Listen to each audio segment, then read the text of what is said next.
अपने विचारों पर ध्यान दो, क्योंकि वह तुम्हारे शब्द बनेंगे। अपने शब्दों पर ध्यान दो, क्योंकि वह तुम्हारे कर्म बनेंगे।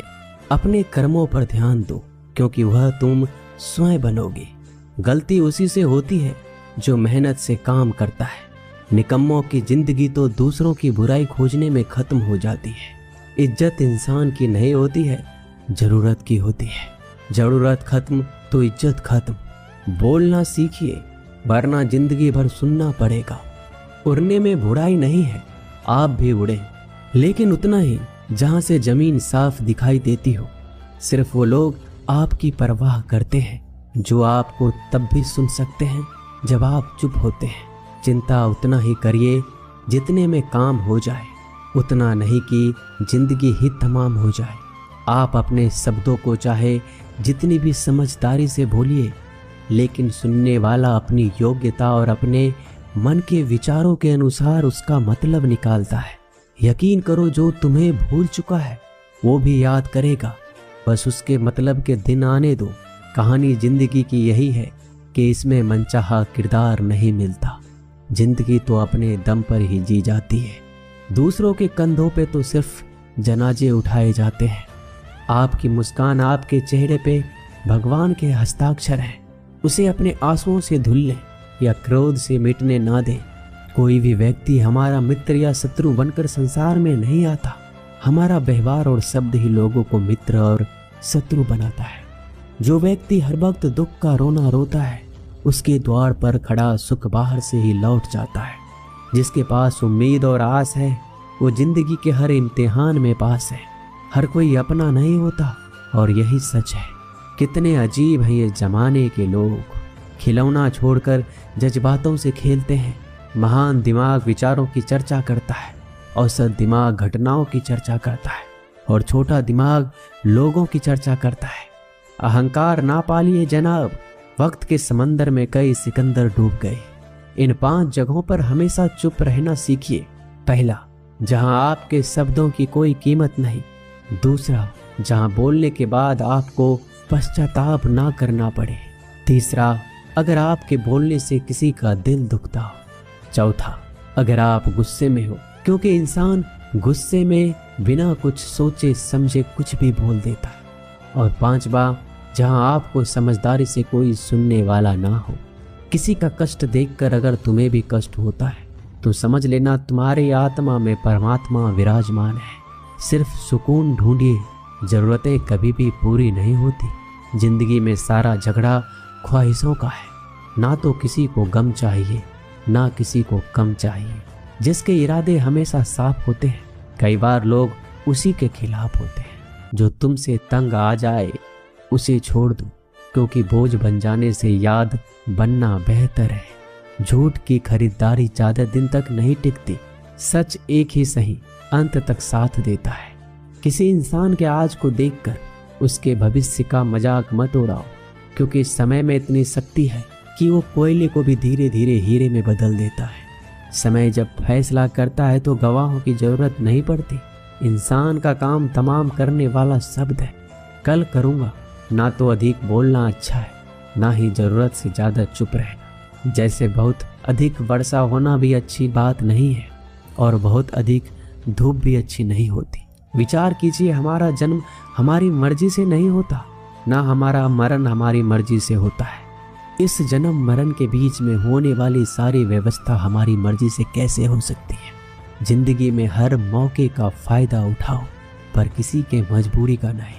अगर जिंदगी मौका देती है तो धोखा भी देती है। जिंदगी की सबसे अच्छी दवा है जिम्मेदारी। एक बार पी लीजिए साहब, जिंदगी भर थकने नहीं देगी। जीवन में प्रयास सदैव कीजिए। लक्ष्य मिले या अनुभव, दोनों ही अमूल्य है। जिंदगी में तकलीफें तो हवा के झोंकों सी होती है, जो आती है और चली जाती है, पर ये जब जब आती है तो सभी के नकाब उतार कर जाती है। जो आपने सोचा है जरूरी नहीं कि वो मिल जाए, मगर जो भगवान ने सोचा है वो आपको जरूर मिलेगा। इंसान कर्म करने में अपनी मनमानी कर सकता है, मगर फल भोगने में अपना वो होता है जिसके साथ बातें खुलकर की जा सके।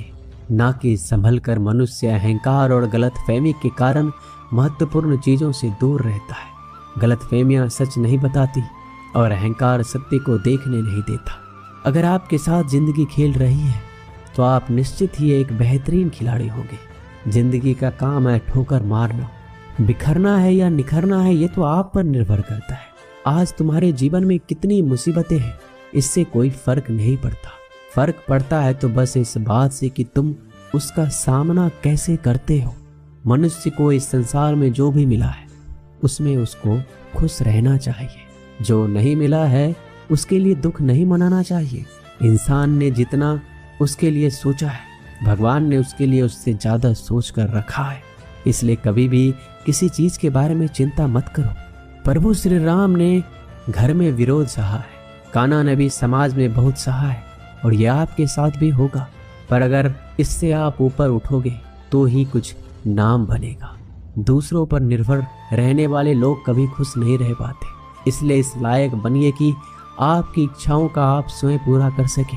एक गांव में आग लग गई। आग बढ़ती जा रही थी। गांव वाले अपनी जान बचाने हेतु इधर उधर भाग रहे थे। एक चिड़िया ने इस दृश्य को देखा और अपनी चोंच में पानी भरकर आग बुझाने का प्रयास करने लगा। वो बार बार अपनी चोंच में पानी लाती और आग पर डालती। जब गांव वाले ने चिड़िया को आग पर पानी डालते देखा तो उनमें भी जोश आ गया और बोला, अगर ये चिड़िया प्रयास कर रही है तो हम क्यों नहीं कर सकते। सबने प्रयास किया और आग बुझ गई। ये सब एक कौवा देख रहा था। उसने चिड़िया से कहा कि तेरे पानी डालने से कुछ होना तो था नहीं, फिर ये क्यों कर रही थी। चिड़िया ने कहा, मेरे पानी डालने से कुछ हुआ या नहीं हुआ, लेकिन मुझे गर्व है कि जब इस आग की बात होगी तो मेरी गिनती आग बुझाने वालों में होगी, तेरी तरह तमाशा देखने वालों में नहीं। एक बार एक किसान अपने खेत में काम कर रहा था। खेत में काम करते करते किसान की घड़ी खो गई। कुछ साल पहले ये घड़ी किसान को उसके पिताजी ने दी थी, इसलिए वो घड़ी उस किसान के लिए बहुत कीमती थी।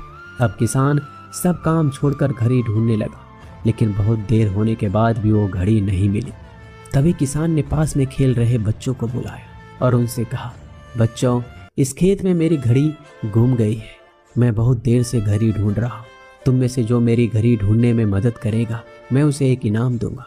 इनाम के उत्साह में सब बच्चे उस घड़ी को ढूंढने में लग गए, लेकिन इतने बड़े खेत में छोटी सी घड़ी ढूंढना बहुत ही मुश्किल काम था। कुछ घंटों बाद सब बच्चे जाने लगे। किसान ने भी अपनी उम्मीद छोड़ दी। वो भी घर जाने की तैयारी कर रहा था। आखिर में एक बच्चा किसान के पास आया और बड़े शान से कहा कि सब बच्चे चले गए, बस मुझे थोड़ी देर और घड़ी ढूंढने दीजिए। किसान ने कहा, ठीक है, मैं कुछ देर बाद आता हूँ, तुम देखो जब तक घड़ी मिलती है या नहीं। किसान जब 20 मिनट बाद आया तब बच्चे के हाथ में घड़ी थी। किसान आश्चर्यचकित हो गया और बच्चे से पूछा कि इतना जल्दी तुमको घड़ी कैसे मिल गई। बच्चे ने कहा, सब जा चुके थे। अब इतनी शांति थी कि मैं धीरे धीरे पूरे खेत में घूमकर आवाज सुनने लगा।